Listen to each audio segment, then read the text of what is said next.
So I've actually been reading a lot this summer. I'm getting through a lot of books. So far for this year 2022, I've read 52 books. So I'm actually a little bit behind on my yearly quota, but this summer I've really picked up a lot of reading. So there's a few books that are out right now that I would love to talk to you guys about. And it goes a little something like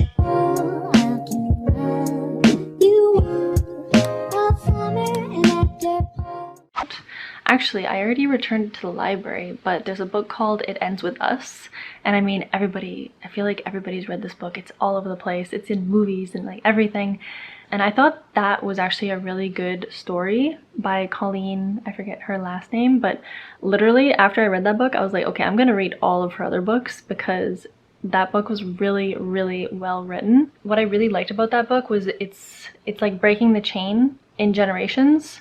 It's like your grandmother's mother was a certain way, and then she taught that to her grandma, and then that grandma taught it to the mom, and then the mom taught it to the daughter, and then this thing just like progresses down generation by generation, and it's like never ending.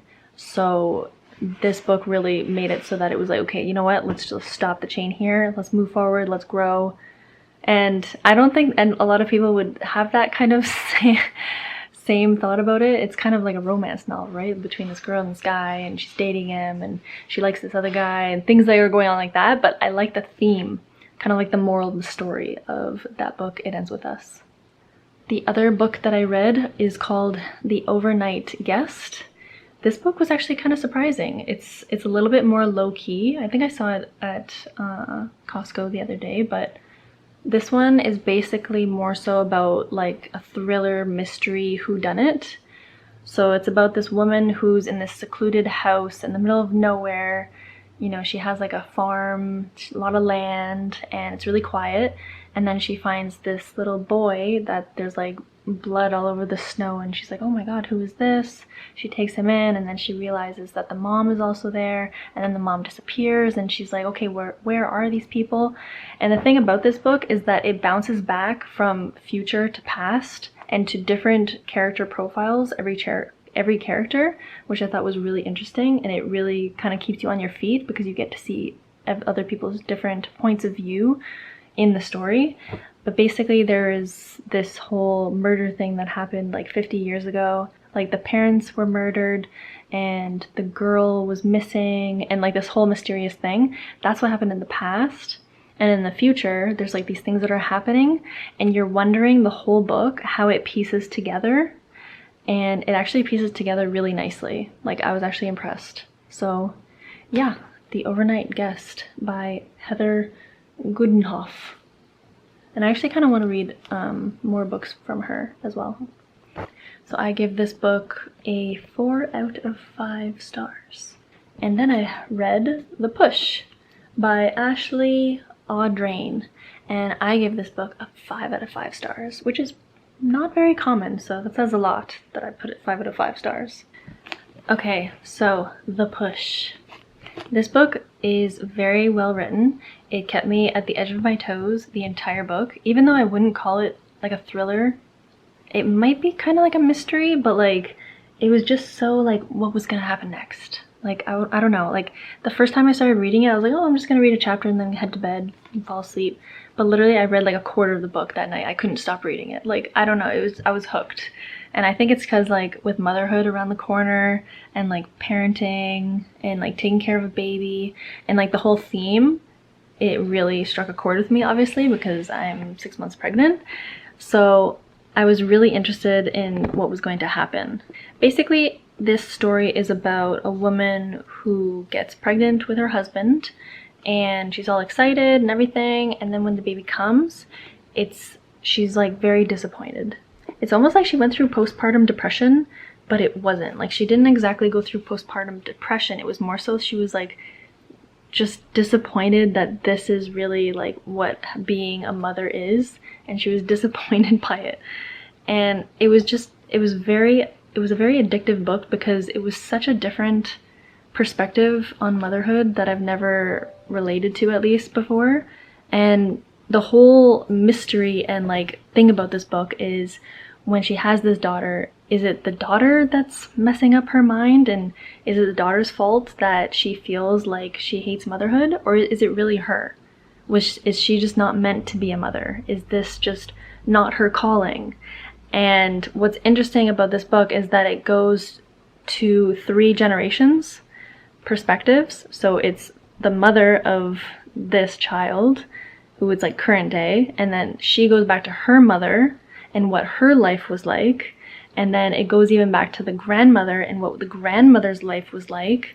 And there's like reoccurring themes that are happening, kind of like It Ends With Us. Like it's like a generational thing that every generation the mother is kind of similar, but in a bad way. There's like a bad trait that gets passed along, and the whole book you're just wondering, is it the kid that's messed up everything and is weird and psychotic, or is it her that's crazy? So you're just constantly wondering that the whole book, and it's super, super good. And I was scared that I was not gonna like the ending, but I actually liked it. Okay, so one way to tell if you'll like The Push is the first excerpt, okay? The first page. It is often said that the first sound we hear in the womb is our mother's heartbeat. Actually, the first sound to vibrate our newly developed hearing apparatus is the pulse of our mother's blood through her veins and arteries. We vibrate to that primordial rhythm even before we have ears to hear. Before we are conceived, we existed in part as an egg in our mother's ovary. All the eggs a woman will ever carry form in her ovaries while she is a 4-month-old fetus in the womb of her mother. This means our cellular life as an egg begins in the womb of our grandmother. Each of us spent 5 months in our grandmother's womb, and she in turn formed within the womb of her grandmother. We vibrate to the rhythms of our mother's blood before she herself is born. Like, what? Like, that is an amazing start to a book. That is so interesting. And that is like such a good preface to this whole book. And then we have the infamous The Seven Husbands of Evelyn Hugo. This book I see everywhere. Everyone's read it. Like when I go on YouTube vlogs, everybody's read this book. So I really had to read it myself, and I finally got it from the library. And it was quite the read, quite long, but I have to say I actually really enjoyed it. The theme of this book is basically, you know, fake it until you make it, but then when you make it, was it even you that made it? And, you know, who are you? What makes you you? And do you really deserve it? And it's about fame and fortune, but what it really comes down to is what really makes you happy. Is it family, relationships? It's about sexuality. It's about family and parenting. It's a very good book. I would definitely recommend it. I can't decide if it's a 4-star or 5-star yet. I'm kind of in the middle. I'm like 4.5 out of 5 for this book. But basically, it's this Evelyn Hugo chooses this random publisher girl to write her autobiography for her.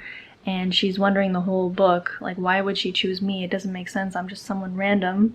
You know, this is like $1 billion book cover deal. Why would she give it to me? And so that's like the underlying mystery of the book. But then as the book progresses, you really get to know who Evelyn Hugo really was. Was she a good person? Was she a bad person? I mean, there's good things she did. There was a lot of bad things that she did. And she's very honest about it because she knows, you know, she's at the end of her life now and she wants people to know the real her, which never was portrayed in like movies or even like tabloids, because everything was like constructed. Everything was laid out as a formula and just made up. So she really wanted to be honest about her life. But I thought it was really sweet, and honestly near the ending, like I was even like in tears. I don't know if it's because I'm hormonal, because I'm pregnant, but I actually was like, I had tears at the end because I just thought some parts of this book are just so beautiful.